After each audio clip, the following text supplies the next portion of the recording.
ભાવનગરમાં ઝેરી દારૂથી મોત મામલે હવે કોંગ્રેસ મેદાને આવી છે। પાટણ જિલ્લા કોંગ્રેસ દ્વારા વિરોધ નોંધાવવામાં આવ્યો છે। ભાવનગરમાં નકલી દારૂ કાંડ મામલે પાટણ કલેક્ટર કચેરી ખાતે વિરોધ નોંધાવવામાં આવ્યો। કોંગ્રેસ દ્વારા સરકાર વિરુદ્ધ સૂત્રોચ્ચાર કરી અને વિરોધ કરવામાં આવ્યો। પાટણ જિલ્લામાં પણ દારૂના અડ્ડા બંધ નહીં થાય તો જનતા રેડ કરવાની કોંગ્રેસની ચીમકી છે। પોલીસે વિરોધ કરી રહેલા કોંગ્રેસના 20થી વધુ કાર્યકરોની અટકાયત પણ કરી છે।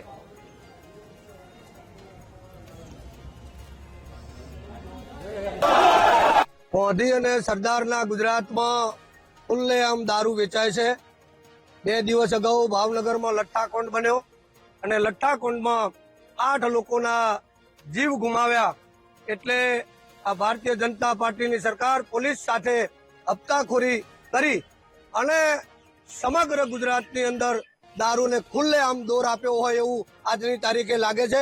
એટલે ગુજરાત કોંગ્રેસ પ્રદેશ સમિતિ દ્વારા તમામ જિલ્લામાં છૂટ આપી છે કે આપણે જનતા રેડ કરીશું। આમ કરવા છતાં જો દારૂ બંધ નહીં થાય તો અમે ટૂંક સમયની અંદર કોંગ્રેસ પાર્ટી જનતા રેડ કરશે। એક તરફ પાટણમાં પણ વિરોધ નોંધાવવામાં આવ્યો છે। પાટણ જિલ્લા કોંગ્રેસ દ્વારા વિરોધ કરવામાં આવ્યો છે। ભાવનગરના નકલી દારૂ કાંડમાં 9 લોકોના મોત નિપજ્યા છે અને કોંગ્રેસ તે અંગે વિરોધ નોંધાવી રહી છે।